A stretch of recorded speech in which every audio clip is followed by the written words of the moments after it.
Hello, everyone. Dean Boles here from Ontario, and we're quite fortunate to have Melinda Harrison back with us. She's been providing weekly uh, sort of toolkit pieces of information that can help us get through the period that we're in right now, but also to give you those strong tools that are going to support you to be even that much better when things get back into the swing of swimming and things like that. So Melinda, thank you very much again. Really appreciate it.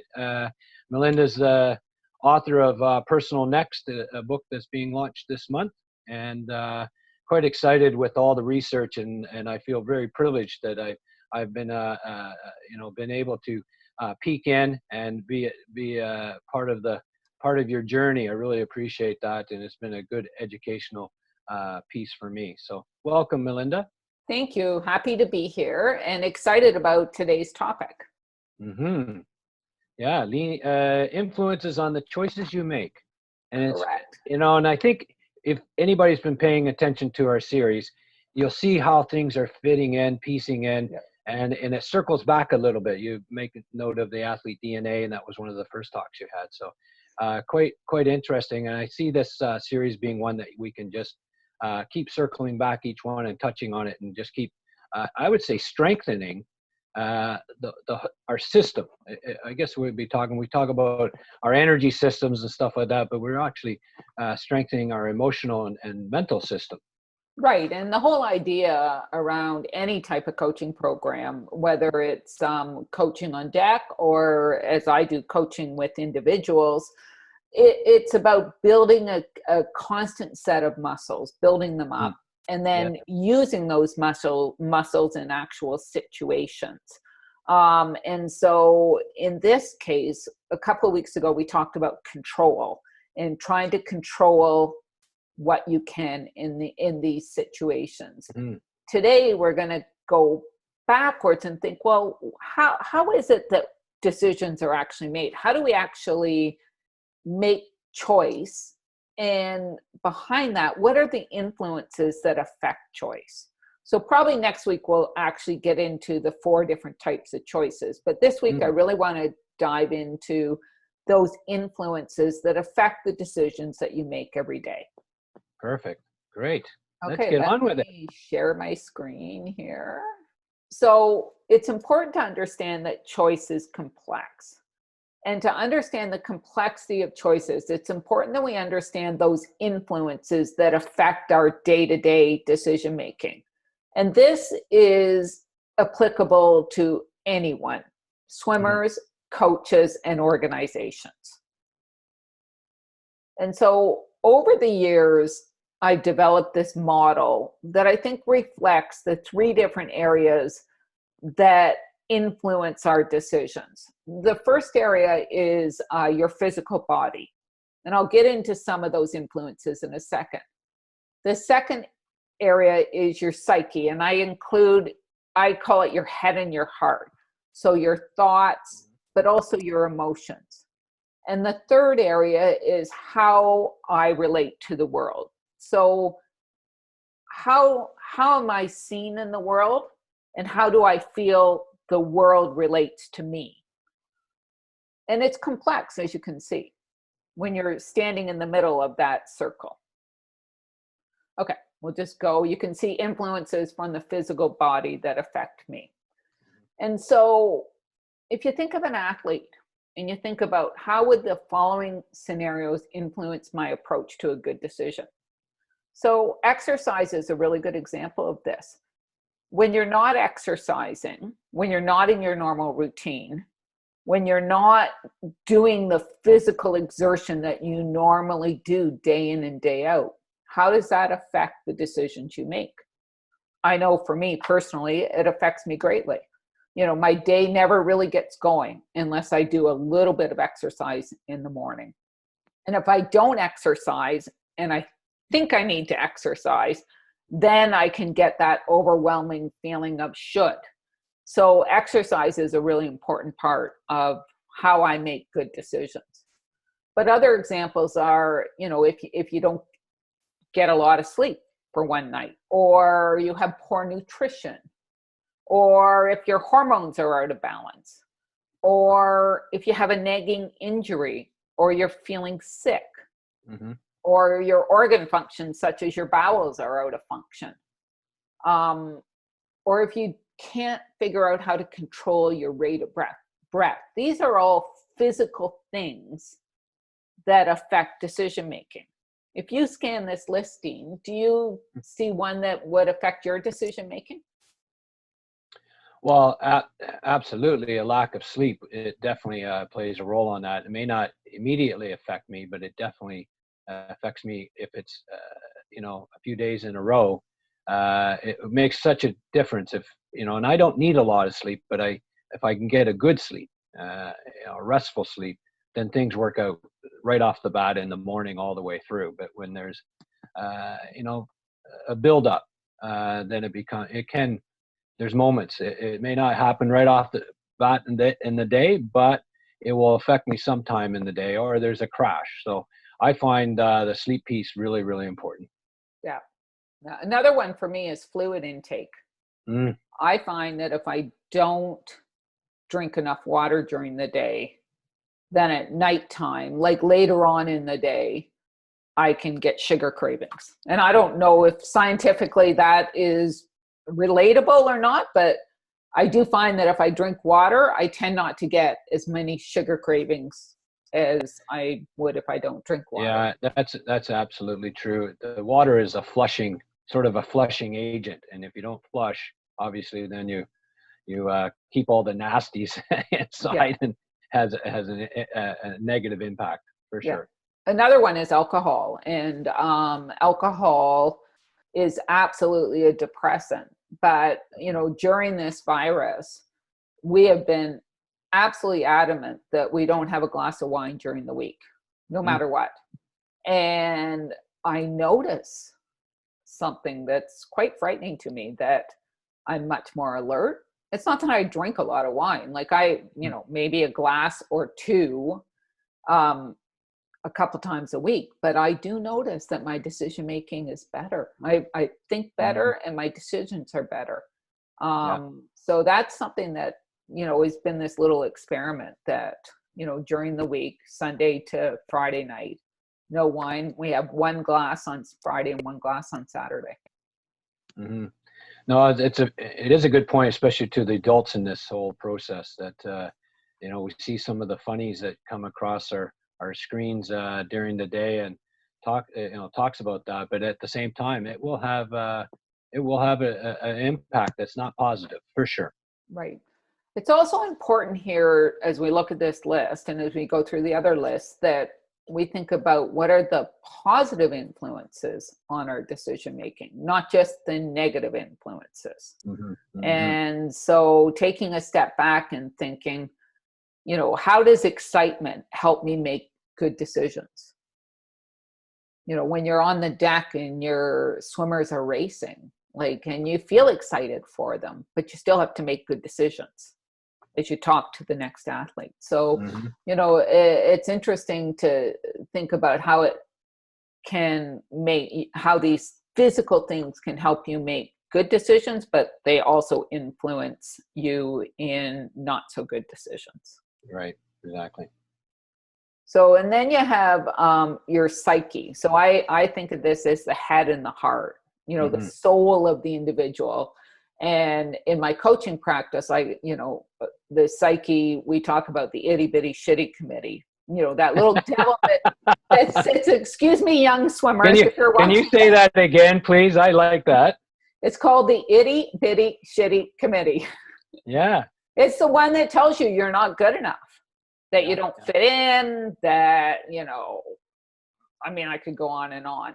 Yeah. It would be a good topic of conversation. It really is based on the inner critic, and, this whole idea of, negative thoughts and how you relate to the world again. Yeah. So, the psyche is a very, very powerful aspect of ourselves. And last week or 2 weeks ago, we talked about that 4-to-1 negative thoughts to positive. It takes 4 positive thoughts to negate a negative thought. And that's on the good side. Some people, it takes 7 positive thoughts. So if we think about how our psyche influences the decisions that we make, the choices that we make day in and day out. And some of the things I talk about, my belief about the world. So this is a good example of that committee. If I don't think I'm good enough, then how do I self-sabotage myself by making bad decisions? Mm-hmm. Mm-hmm. If I have an internal worry of finances, like there's no way I'm ever going to be able to afford to train next year. This was the year that I was putting all my resources towards trying to make an Olympic team. If that is a worry inside of you, then obviously that's going to affect the decisions you make. Yeah. And hopefully you'll reach out and try and figure out how you can make a positive decision, not a negative decision. Right. Right. Also important to realize that there's introverts and extroverts. And even though we don't, if anybody has read the book Quiet, they'll understand this. It's a wonderful book out there, and explains the difference between an introvert and an extrovert. But if you're an introvert and you're surrounded by extroverts, then your decision making can be affected by that group of extroverts, and you just don't feel comfortable because inside that you're trying to process things in your own way. And the same with being an extrovert surrounded by introverts. Mm-hmm. Another example is emotions on a good day or emotions on a bad day. And those also affect your decisions. What's another good one? The need to prove myself. Yeah. That internal need to prove myself. How does that affect your decisions? We hope it affects them positively. But maybe because you don't think you can prove yourself, you back away. Mm-hmm. Anything on this list you want to talk about? No, I think I focus in a little bit on that need to prove to myself, or constantly improving and things like that. That seems to be, as you talk about your dark side of your positives or your strengths. I think that's one of the things sometimes that I spend sometimes a bit too much time in that area, and I think that's definitely something that needs to be addressed for myself. Yes. Yeah, there's a great exercise out there called I Am Enough. Yeah. And as an individual, as a person, as a human being, we are enough. Mm-hmm. But sometimes we tell ourselves we're not. Yeah, when I see this slide and think of all the little pieces that you put into this, I think back to our very first discussion and of the series was talking about being grateful, taking the time. You talked about washing your hands and talk about, bring up all the things you're grateful for. And this is all about how does this affect me? And if you are exercising that moment of what are you grateful for, that will help bring things into perspective. Definitely. Right. Yeah. So again, I want you to think about how your psyche can affect your decisions in a positive way and also in a negative way, because we can't deal with things unless we're aware of them. Mm-hmm. And if you notice that something is affecting the way you make a choice in a negative way, then ideally we work to help you shift that to a different way. What's another way to look at this? And then, of course, the last one is how I relate to the world, influences that affect how I relate to the world. And, this is also a really important one. And it crosses into the psyche a little bit, but it's more about how I feel in the world and how it relates to me. So, for example, I put the bills that are outstanding. There are a lot of people out there right now. I'm sure there's a lot of coaches out there right now that are very concerned about where their next paycheck's coming from. Mm-hmm. And, the concern is inside, the reality is outside of you. Mm-hmm. and it depends on how much money you have in your bank account or where you can get money from. So that's that's a really interesting one in the times that we are in right now. But also, the awards on my shelf, you know, or maybe I'm a national team coach, and so the world looks at me differently than an age group coach. And that affects the decisions that you make because of that. It could be being recognized or being ignored.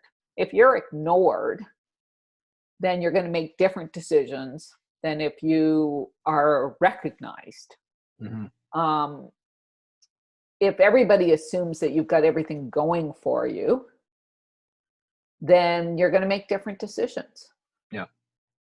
So it's complicated, but it's important to realize that the outside world affects the decisions that you make, because we all want to fit into that outside world. Yeah. And when I see this, I see one of the things that strikes me that I think as an important thing, especially as we move through this messy middle, as you refer to seeing where where things will go and what it'll lead to. Belonging to something, to me, that's really important. That I think we're quite fortunate that we belong to a great sport and a great activity, Mm-hmm. and I think that will be something that we'll hang on to and embrace as we do get back to whatever that may be. Right. And I think, I mean, it just popped in, it's not on this list, but the virus, COVID-19, that is affecting how we make decisions. Absolutely. And that's a really good example of how you are relating to the world given this outside influence of COVID-19. Mm-hmm. But it also could be the weather outside, or it could be somebody cutting you off on the highway. Think about when somebody cuts, a funny story I'm not going to tell, actually. But think about when, in my younger years,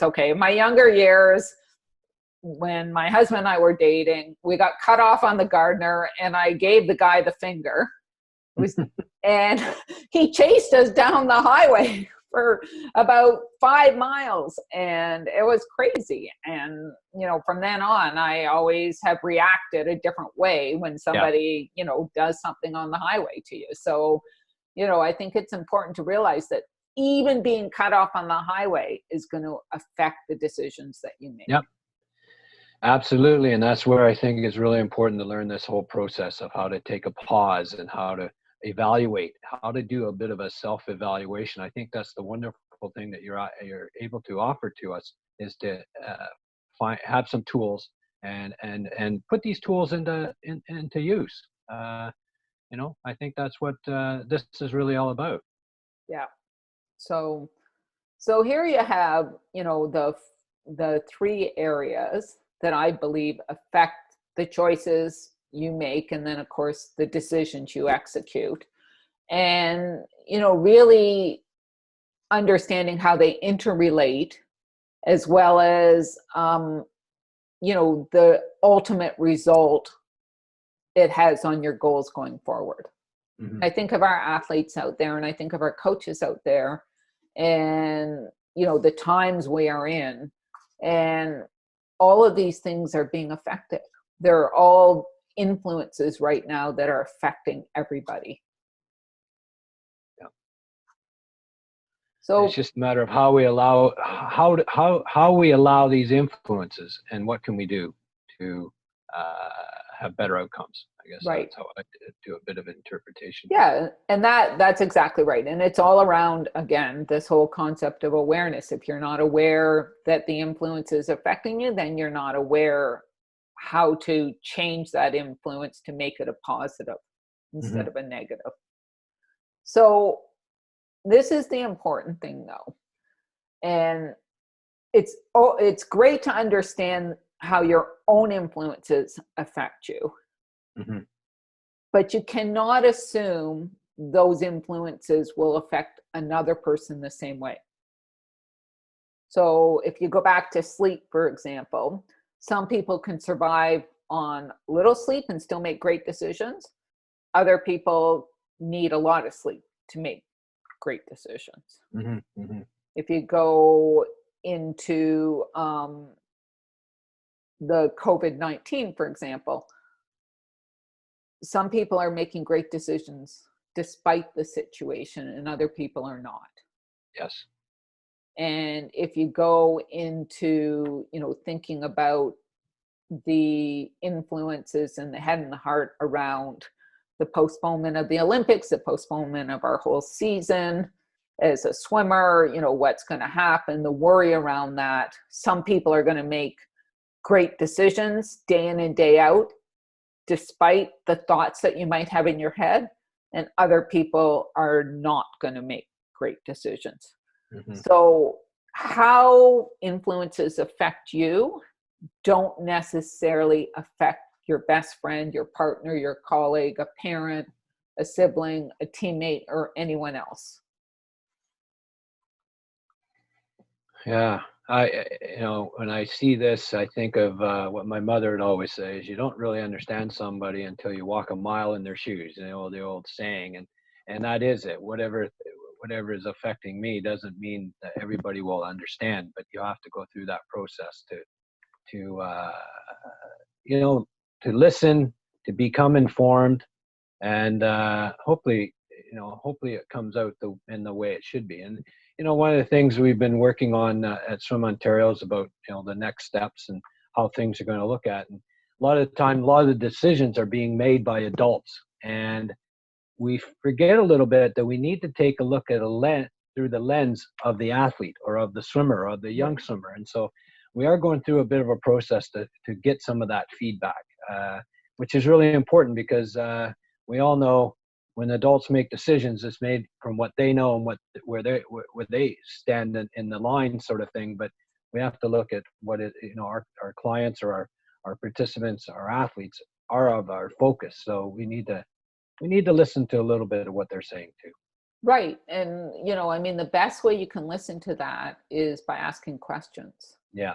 So, for example, if you and I were trying to make a decision and I could tell that, you were a little bit off, I might step out of that decision as a coach and turn to you and say, how are you feeling physically? Mm-hmm. Because that would open up a door for you to think of your awareness around your physical being right now. Or if it was from something from the psyche, I might think, do you have a worry that's on your mind? Like, step out of the decision, step back, pause, Mm-hmm. and Mm-hmm. say, is there something you're really worried about that you haven't been able to articulate? And would you like a chance to articulate that? And that in itself allows you that space to incubate, well, what is it that is affecting this decision that we need to make? Yeah. And it's hard because we have these to-do lists to do that are never ending. Mm-hmm. My daughter Stephanie the other day, who works at Thrive Global, she is the director of learning for Arianna Huffington's company. And she said one of the things that they're noticing is that because people can't get outside and they can't go about their normal day and they're not in an office, that they're actually working way more than they normally would because the computer is always there. Yeah. Right? There's always something to do. But if you don't pause and think about those decisions that are really important, that are going to affect so many people, and ask some good questions around those decisions. So I love that you're going back to your athletes.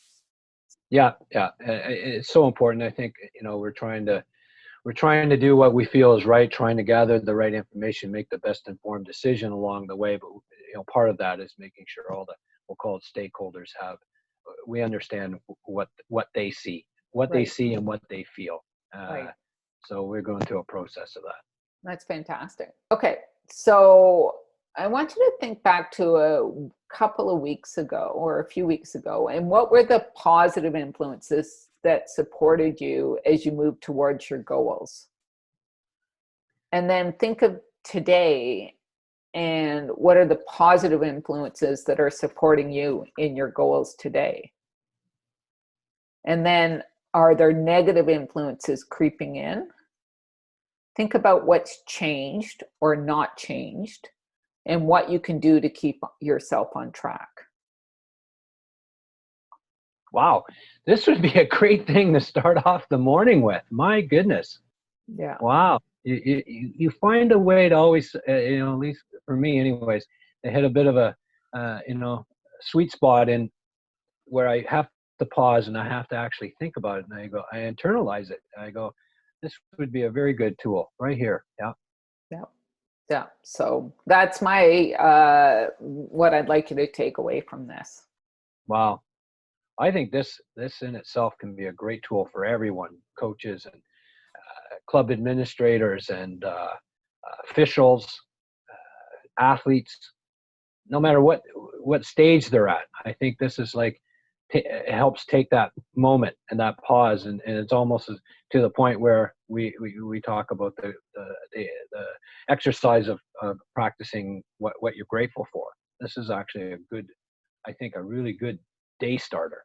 Yeah, and I agree, and I think that no matter what the times are, there are always going to be negative influences that creep in. But if you can call them out early, then you can deal with them. Perfect. Oh, very good. Very good. Excellent. So I'll give that. And remember, the influence that I put on those slides, those are just my conceptions of what those influences are. The most important thing is you think about, those 3 areas of your life and how they affect your decision making. Yeah.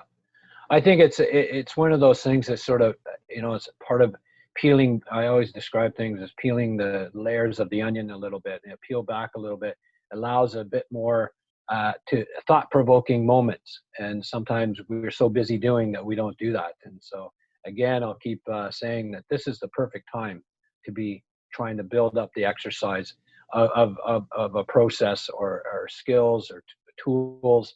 And as you say, strengthen it, really strengthen it. Just like this part is a muscle that's going to really have great gains if you develop it. Yeah. Good. Okay. Thank you, Melinda. You're always welcome. Always a pleasure, and always informative and insightful, and really appreciate it, and look forward to the next time. Terrific. Me too.